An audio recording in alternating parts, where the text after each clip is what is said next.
dosa ibadah kita? Tapi ada saja. Ini yang perlu kita muhasabah di tahun baru Hijriyah. Mohon maaf, mungkin hal kecil dianggap kecil. Memang kecil, tapi kalau terlalu sering, itu membahayakan, merusakkan ibadah kita. Memang dosanya nampaknya kecil, gampang. Kita lakukan hari ini, besok kita lakukan. Memang kecil-kecilnya dosa tidak terlalu bahaya. Tapi kalau terlalu banyak, akan menimbulkan bahaya. Bismillahirrahmanirrahim. Assalamualaikum warahmatullahi wabarakatuh. Alhamdulillahirabbil alamin. Allahumma shalli ala sayyidina Muhammad wa ala ali sayyidina Muhammad. Sahabat, teman-teman yang beriman yang insyaallah dirahmati oleh Allah Subhanahu wa taala. Pada kesempatan yang sangat mulia ini, mari sama-sama kita simak, kita dengarkan tausiah dari guru kita, yaitu almarhum Syekh Ali Jabir, tentang kedahsyatan kita melakukan amalan-amalan di bulan-bulan yang penuh berkah, salah satunya bulan Zulhijjah. Untuk lebih jelasnya, untuk lebih detailnya, mari sama-sama kita simak tayangan berikut. Jamaah sekalian, kita yang menyebabkan tergoda nafsu dan hawa nafsu kita, berarti kita harus tahu sebabnya apa. Kalau sebabnya terlalu panjang mata kita, melihat kanan kiri, suka terpengaruhi dengan gambar-gambar, berarti harus jaga pandangan, jaga mata. Kalau sekali pandangan boleh, sekali ya. Ya, Allah halalkan kalau sekali. Maksudnya sekali apa? Oh, astagfirullahaladzim. Kalau sudah melihat bukan halal kita, bukan hak kita, bukan muhrim kita, ini sudah lihat kan? Pikir astagfirullahaladzim, udah langsung. Tapi ada yang juga pemuda-pemuda yang akal-akalin masalah ini. Begitu saya negur seorang pemuda, dia melihat sekali. Ustaz, masih sekali Ustaz. Panjang Jadi Allah menghalalkan satu pandangan sambil Rasul memberikan solusinya. Rasul SAW bersabda, ketika kita melihat satu kali dan langsung segera beristighfar, Allah Subhanahu wa ta'ala akan menggantikan dengan cahaya di hati. Akhirnya semakin lama, semakin merasa kenikmatan di hati kita. Keindahan iman, keindahan menjaga pandangan. Tapi kata Rasulullah, kalau membiarkan mata melihat, akhirnya akan berhasil syaitan melimbarkan panahnya. Satu panah dilimbar oleh syaitan dengan satu pandangan. Kalau kita tidak segera tutupi dengan istighfar, berarti panah kita atau panah syaitan sudah kena ke hati kita. Lama kelamaan titik hitam, terlalu banyak titik hitamnya, akhirnya kita merasa keberatan terbangun salat tahajud malam hari. Ada seorang bertanya Al-Imam Al-Fudail bin Iyad. Ada riwayat Imam Al-Hasan Al-Basri. Aku dulu biasa suka tahajud, suka salat malam. Tapi tiba-tiba kok merasa berat. Kalau mau bangun susah. Padahal sudah saya siapkan diri untuk membangun malam hari. Apa sebabnya? Aku merasa keberatan bangun. Apa kata Imam Al-Hasan Al-Basri? Kabbalatka dhunubuka wa ma'asik. Terikat dirimu gara-gara dosa dan maksiat. Terpengaruhi dosa maksiat itu. Kehilangan khusyuk pasti sebabnya dosa maksiat. Yang paling bahaya dosa adalah dosa mata. Memang tidak terlalu terasa di saat kita lihat. Tapi lama kelamaan hal yang kita pandangi dan kita lihat menjadi sebuah kebiasaan, akhirnya hati kita rusak. Tidak bisa menikmati ibadah ketika kita jaga ibadah. Tidak akan merasa indahnya baca Al-Quran. Tidak akan merasa indahnya membaca atau menikmati salat kita. Semuanya berubah. Bahkan merubah akhlak dan sikap orang lain terhadap kita. Itu semuanya gara-gara dosa kita. Sampai ada seorang ulama berkata, saya bisa tahu diri telah berlaku dosa maksiat kalau saya melihat sikap istriku dan anakku berubah terhadap diriku sendiri. Coba bayangkan, kalau dia pulang ke rumah melihat sikap istrinya berubah dari kebadannya, dia langsung bukan marah sama istrinya, justru dia marah sama dirinya sendiri. Dosa apa yang saya lakukan sampai sikap istrinya rubah? Bahkan ada seorang ulama, dia bisa menangis karena telat takbiratul ihram imam yang pertama, dia langsung bertanya dirinya, dosa apa yang saya lakukan sambil berubah kebiasaan saya keberatan dan tidak bisa menemukan takbirah pertama bersama imam di masjid. Sedangkan mereka menjaga 40 tahun tidak pernah telat takbirah pertama di masjid bersama imam. Bayangkan jamaah sekalian. Itu menunjukkan apa? Bahaya dosa maksiat. Tapi salah satu rahmat dan karunia dari Allah Subhanahu wa taala, ketika kita berlaku dosa dan maksiat, Allah mempertahankan malaikat penulis dosa maksiat. Jangan tuliskan dulu, sabar. Ini salah satu karunia dari Allah. Mereka tidak tertulis secara langsung. Beda sama malaikat kebaikan. Ketika kita melakukan kebaikan, segera tertulis. Bahkan satu kebaikan menjadi 10 kali lipat. Tapi kalau dosa maksiat, sabar dulu. Allah mengharapkan dan menunggu hambanya beristighfar dan bertaubat. Sampai malam hari, malaikat yang menuliskan dosanya bertanya, ya Allah, apakah kami tulis? Tunggu. Sampai hamba itu tertidur malam hari, sedangkan dia lupa memohon ampun kepada Allah sebab dosanya dan maksiat. Baru Allah berkata, hei hambaku, tidak ada rasa malu. Sudah tidur, sedangkan kamu baru melakukan dosa maksiat. Kalau kamu hanya minta, ampunilah, aku akan ampuni dosamu. Baru akan tertulis dosanya. Dan pun itu tertulis satu dosa, bukan 10 kali lipat. Makanya jamaah sekalian, perlu memohon ampun kepada Allah Subhanahu wa taala. Jangan kita beristighfar karena dosa maksiat kita. Kita melakukan kebaikan tertutupi dengan istighfar. Contoh, habis salat, apa yang kita ucapkan? Istighfar. Apakah salat itu dosa maksiat? Tapi kenapa kita berkata astaghfirullah habis salat? Karena inti dari istighfar dan memohon ampun kepada Allah, menunjukkan kepada Allah, ya Allah, walaupun aku salat, tapi masih banyak kekuranganku, banyak kekurangan khusyuk, banyak kekurangan ikhlas. Ya Allah, ampunilah aku. Dan mengucapkan astaghfirullah, astaghfirullah, astaghfirullah. Karena istighfar manfaatnya menutupi kekurangan-kekurangan kita di salat wajib kita. Apalagi hal-hal yang kita tidak sadari yang kita lakukan.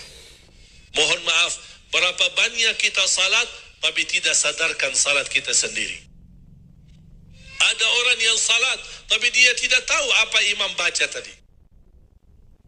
Ketika ditanya habis salatnya, karena dia sibuk dengan gerakannya, apalagi dengan handphonenya. Padahal setiap masjid sudah diumumkan, mohon jamaah sekalian nonaktifkan HP-nya agar kita menjaga kehusyuan dalam salat kita. Betul kan? Di setiap masjid. Mungkin ada orang yang tidak mendengar, tapi alhamdulillah bisa melihat. Ada gambar HP, tulisan. Mungkin ada orang berkata, aku buta huruf, tidak bisa baca. Gambar juga ada. Mohon maaf, aku buta, tidak bisa melihat gambar. Diumumkan sampai imam, istau, i'tadilu. Mohon jamaah sekalian yang membawa handphone nonaktifkan sementara agar bisa menjaga kehusyuan dalam salat kita. Betul kan? Imam Allahu Akbar, astagfirullah. Gambar sudah, tulisan sudah, diumumkan sudah, disampaikan sudah, tapi masih ada. Atau perlu setiap orang masuk diberikan surat masing-masing supaya tanda tangan. Yang lebih parah lagi, dia masuk masjid, maaf, manusia, lupa, tidak memperhatikan pengumumannya, tidak memperhatikan gambarnya, tidak membaca tulisannya. Manusia bisa salah, bisa lupa. Dia masuk ke masjid, Allahu Akbar, bunyi HP-nya, tapi dia pura-pura khusyuk. Sampai selesai salat, dia tidak menggerakkan tangannya untuk matikan HP-nya. Alasannya apa? Gerakan 3 kali membatalkan salat. Tapi dia fahami ini, tapi dia tidak memahami dosa mengganggu ratusan orang yang sedang khusyuk dalam salat. Mana yang kita utamakan? Mana yang lebih besar masalahnya? Mengganggu orang banyak, mengganggu kekhusyuannya atau menggerakkan tangannya? Berarti lebih besar mengganggu orang lain, gerakkan tangannya, matikan handphonenya, lanjutkan salatnya. Tidak menjadi masalah. Untuk menjaga kekhusyuan diri kita. Yang lebih parah lagi, apalagi kalau ada lagu India. Iya.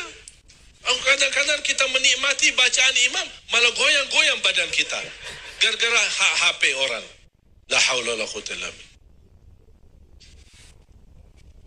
Masih ada yang mendengar, matikan suaranya, silent, tapi dia membawakan handphonenya di bawah.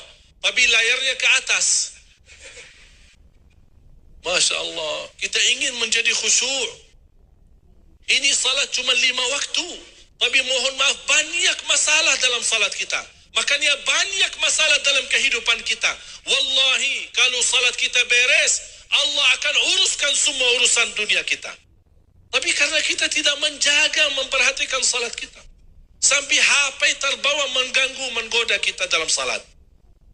Bahkan ada orang yang membaca qul supaya bisa menghilangkan qul a'udzu birabbil falaq, qul a'udzu birabbin nas, a'udzu billahi minasyaitonir rajim. Tapi dia lupa niat a'udzu billahi min HP yang mengganggu dalam salat. Itu yang diperlukan. Karena bukan ucapan a'udzu billahi minasyaitonir rajim, sebuah ucapan tapi tidak dilakukan hal-hal yang menggoda kita dalam salat. Simpan layarnya ke atas. Begitu masuk ada telepon atau SMS, biasanya apa? Nyala layarnya kan? Ini nikmati lagi salat, tiba-tiba nyala layarnya menjadi... Saya sendiri merasakan di samping saya. Sampai saya tergoda, astagfirullah, ini lagi orang perhatikan salat atau lagi lihat HP-nya. Pas sampai di rukuk sama mempandangi HP-nya. Pas lagi di sujud, jangan hidungnya di karpet, malah di atas HP-nya. Barangkali mu lagi baca WhatsApp-nya. Astaghfirullahalazim. Coba begitu selesai salat, apa yang terjadi? Imam lagi baca doa, lagi baca zikir.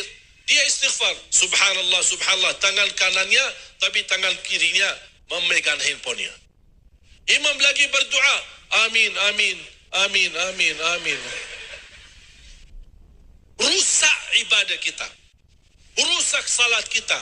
Rusak suasana masjid yang semestinya menjadi masjid suci terhormat yang kita tinggalkan segala sesuatu. Ketika masuk masjid, salah satu doa, Allahumma aftah li abwaba rahmatik. Ya Allah, bukakan pintu-pintu rahmatmu ya Allah untuk kami. Berarti kita sudah siap menjemput rahmat Allah.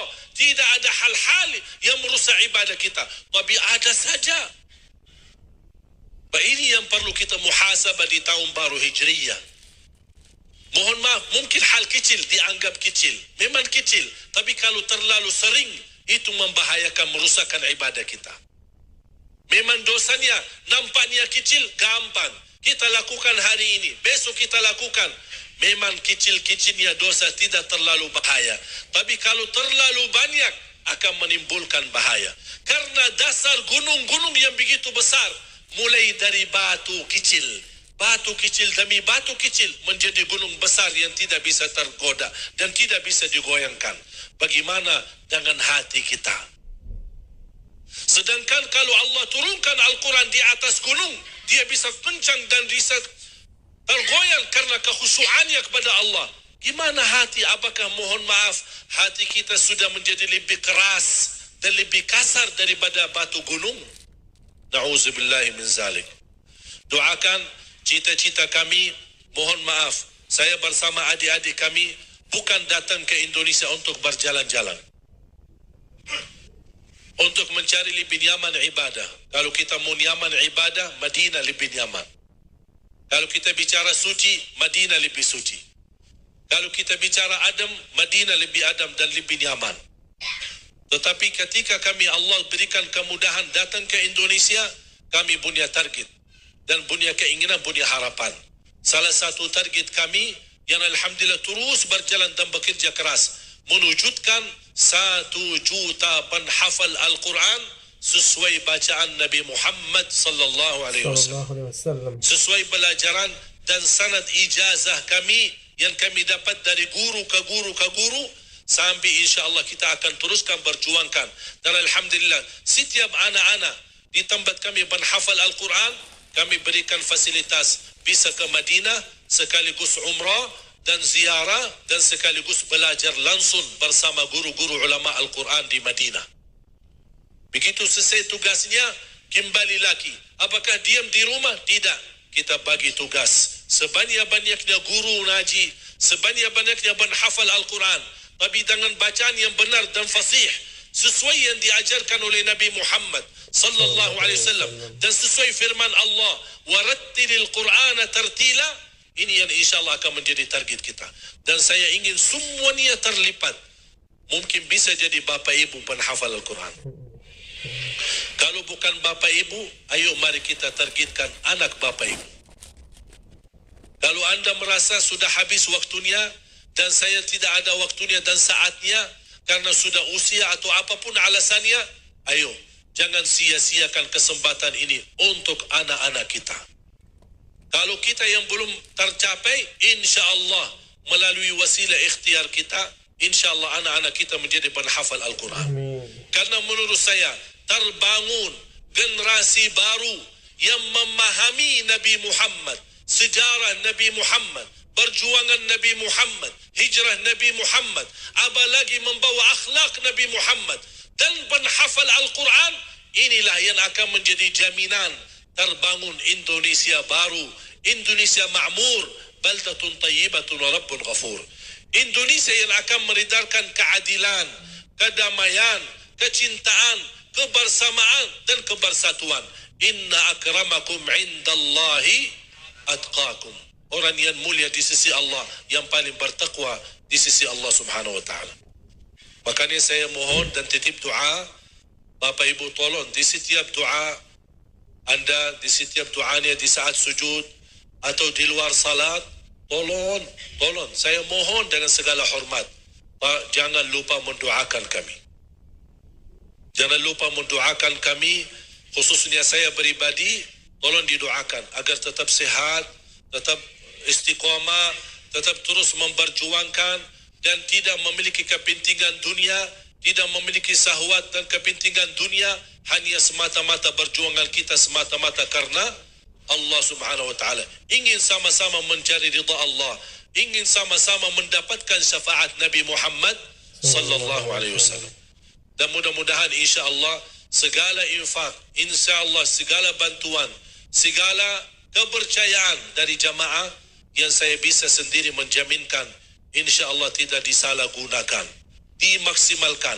Saya sendiri kontrol semua bantuan dan infak jamaah dari manapun melalui rekening yayasan maupun yang datang sendiri langsung ke kantor kami di Jalan Jatinegara Barat dekat Terminal Kampung Melayu, atau yang bertemu kami di majlis-majlis, insya-Allah semua infak dan bantuan kami sendiri yang kontrol, kami sendiri yang mengarahkan agar maksimal niat Bapak Ibu benar-benar terwujud menjadi kenyataan, agar insya-Allah terwujud segera dan cepat penghafal Al-Quran. Dan kita sudah melihat alhamdulillah program Hafiz Indonesia, program-program yang lain yang sudah 6 tahun berturut-turut masih mendapatkan acara yang terbagus dan terbaik, bahkan sampai terpengaruhi dengan suasana di negeri Arab. Mereka meminta bagaimana bisa sama acara ini tapi dilakukan di negeri Arab, acara Hafiz Indonesia. Belum lagi di pesantren kami alhamdulillah dalam tahun ini sudah ada 12 anak-anak santri penghafal dan sudah tamat 30 juz. Dan insyaAllah kita akan hadirkan salah satu sahabat saya, baru usia kira-kira 25 tahun, tapi dia menghafal lebih dari ratusan ribu hadis.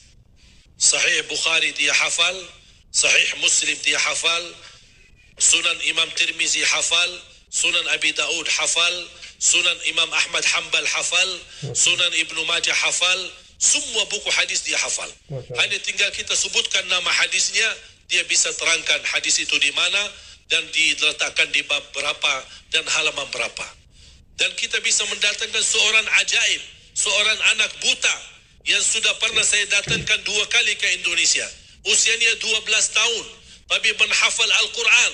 Sejak lahir dia buta, sudah karena kena operasi, salah operasi, akibatnya menjadi buta, tapi dia menghafal Al-Quran. Dengan jumlah halaman, nomor ayat, asbabun nuzul, hafal tafsir Ibn Katsir, dan hafal lebih dari 800 hadis. Dan dia orang buta. Dan insyaAllah kita akan hadirkan ketiga kali. Karena biasa saya datangkan ke Jakarta, mudah-mudahan kita bisa hadirkan ke Bandung, dan khususnya di Masjid Istiqamah. Mengapa kami menghadirkan? Dan ini menghadirkan mereka, mohon maaf, tidak dibebani dalam biaya jamaah. Ini semua menjadi tanggungjawab saya sendiri, menghadirkan mereka. Mengapa? Karena kami ingin memperjuangkan. Dengan menghadirkan mereka, pertama, mudah-mudahan terbawa keberkahan di negeri kita. Yang kedua, terinspirasi anak-anak kita. Melihat mereka yang memiliki keterbatasan, tapi semangat untuk menunjukkan yang terbaik untuk agama Allah, untuk Al-Quran. Makanya dukungan jamaah sekalian sangat berharga bagi kami untuk terus istiqamah. Karena Nabi Muhammad ketika berjuang, dia tidak berjuang sendiri. Nabi Muhammad ketika berhijrah, dia pun tidak berhijrah sendiri. Dia datangi Sayyidina Umar bin Khattab membawa separuh hartanya. Sampai Umar bin Khattab merasa dengan ideologi fikirannya, separuh hartanya, siapa lagi yang bisa mengalahkan Umar bin Khattab radhiyallahu anhu? Dengan membawa separuh hartanya untuk diinfakkan kepada Rasulullah, membantu hijrah dan membela Islam. Ditambah lagi datang Sayyidina Abu Bakar, dan Rasul bertanya, apa yang dibawa oleh Abu Bakar? Kata Sayyidina Abu Bakar, ya Rasulullah, saya bawa hartaku semuanya. Kaget Sayyidina Umar. Sambil Sayyidina Umar merasa malu. Sambil kata Sayyidina Umar, saya tidak bisa lagi lawan Abu Bakar. Cuba bayangkan betapa berjuangan mereka untuk agama Allah. Saya tidak minta seperti Sayyidina Abu Bakar, habiskan harta kita semua. Saya tidak minta separuhnya seperti Sayyidina Umar. Tapi ayo, mari kita tunjukkan yang terbaik. Karena apa yang anda infakkan, itulah yang menjadi rizki sesungguhnya buat anda sendiri. Karena rizki bukan yang kita simpan, bukan yang kita titipkan, tapi rizki yang sesungguhnya yang kita infakkan di jalan Allah. Kenapa? Karena besok di hari kiamat akan bertemu kembali dilipat ganda di sisi Allah Subhanahu wa taala. Dan setiap orang bersedekah akan dibawa naunan sedekahnya di hari kiamat. Di saat orang yang lagi panas karena mataharinya begitu dekat, Allah berikan naunan yang menyelamatkan mereka karena mereka suka bersedekah. Dan dibawakan nanti masuk surga dari pintu sedekah karena orang yang suka bersedekah. Mari kita sama-sama berdoa. Mudah-mudahan Allah Subhanahu wa taala berkahi majlis kita. Allah berkahi, dan insyaAllah selepas acara nanti panitia tolong untuk menggerakkan infak. Mudah-mudahan insyaAllah apa yang kita niatkan, tolong setiap anda berinfak, bukan hanya di majlis ini, sama ustaz siapapun, dimanapun, jangan lupa anda berdoa. Salah satu yang saya perhatikan, Masya Allah luar biasa, masyarakat Indonesia luar biasa soal infak sedekah, selalu luar biasa. Kedermawanannya luar biasa. Terbukti nyata kesukaan jamaah untuk memberi infak dan sedekah. Tetapi banyak orang yang lupa berdoa saat bersedekah. Padahal sedekah salah satu wasilah terkabul doa kita. Bagaimana? Kalau kita bersedekah, jangan lupa disertai doa. Ya Allah, aku mohon dengan berkah sedekah ini sembuhkan penyakit ibuku. Kalau yang lagi orang tuanya sakit. Ya Allah, dengan berkah sedekah ini mudahkan urusanku. Wallahi jamaah sekalian, doa atau sedekah disertai doa itu amalan yang dahsyat. Apalagi sedekah subuh. Dan silahkan anda coba. Itu mujarrab. Bukan hanya diajarkan dalam Al-Quran dan hadis, tapi mujarrab, yang melakukan doa sesudah sedekah dan memohon kepada Allah dengan wasilah sedekah. Ya Allah, aku mohon dengan berkah sedekah ini, mudahkan, lunaskan hutangnya, jodohkan ya Allah, berikan yang terbaik. Apalagi ada masalah dalam rumah tangga, dengan wasilah sedekah, minta sama Allah pertolongannya supaya Allah rubahkan rumah tangga menjadi sakinah mawaddah rahmah, insya-Allah akan menjadi kenyataan. Alhamdulillahirrahmanirrahim. Sahabat yang beriman, itulah tadi ilmu yang disampaikan oleh guru kita. Mudah-mudahan bermanfaat. Mudah-mudahan kita dapat istiqomah melakukan amalan-amalan terbaik, amal-amalan yang dapat membawa kita ke surga. Marilah kita tetap istiqomah menjaga perintah-perintah Allah, menjaga amal-amalan Allah seperti sedekah, puasa, solat. Mari kita tetap jaga, jangan sampai kita tinggalkan. Maka dari itu mari kita bersemangat, mari kita tetap istiqomah supaya kita tetap diridhai oleh Allah, supaya kita dapat lindungan Allah. Maka dari itu kita jaga seluruh amalan-amalan yang diperintahkan oleh Allah Subhanahu wa taala. Mudah-mudahan kita semua termasuk hamba-hamba Allah yang diampuni segala dosa-dosanya dan dimasukkan ke dalam syurganya. Amin amin ya rabbal alamin. Mungkin itu saja yang bisa saya sampaikan. Lebih kurang saya mohon maaf. Saya akhiri. Wassalamualaikum warahmatullahi wabarakatuh.